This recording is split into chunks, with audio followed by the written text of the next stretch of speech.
They call him king with the capital K. We say SRK. বলিউডে যদি কোনো নাম থাকে যেটা শুনলেই উত্তেজনা কয়েক গুণ বেড়ে যায়, তাহলে সেটা একটাই, বলিউড বাদশাহ শাহরুখ খান। আর সেই শাহরুখ খানের নতুন সিনেমা কিং মুক্তির আগেই যা করে দেখালো তার রীতিমতো ইতিহাস। গত বছর মাত্র একটি ঝলক, একটি টিজার, আর তাতেই সোশ্যাল মিডিয়ায় ঝড়। Got good times and got his bad times. But hey.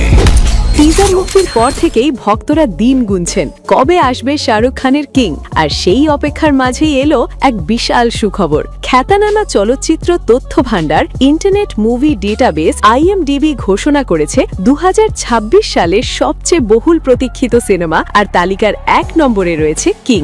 এই তালিকা বানানো হয়েছে প্রতি মাসে প্রায় 25 কোটিরও বেশি ব্যবহারকারীর সার্চ ও পেজ ভিউ বিশ্লেষণ করে। মানে শুধু ভারত নয়, সারা বিশ্বের দর্শকই আগ্রহী কিং নিয়ে। IMDb এর তালিকার টপ 5 সিনেমা হলো: 1 কিং শাহরুখ খান, 2 রামায়ণ পার্ট 1 রণবীর কাপুর, 3 জননায়ক থালাপতি বিজয়, 4 স্পিরিট প্রভাস, 5 টক্সিক যশ। এখানেই বোঝা যায় ভারতীয় সিনেমার প্রভাব এখন কতটা গ্লোবাল। এই সিনেমার আরেকটি বড় আকর্ষণ তারকা বহর। সম্ভাব্য অভিনয়ে থাকছেন দীপিকা পাদুকোন, অভিষেক বচ্চন, সুহানা খান, অভয় ভার্মা। খবর অনুযায়ী অভিষেক বচ্চন থাকবেন ছবির মূল ভিলেন, আরশাদ ওয়ারসি থাকবেন বিশেষ একটি চরিত্রে। শাহরুখ বনাম অভিষেক ভাবতেই রোমাঞ্চ।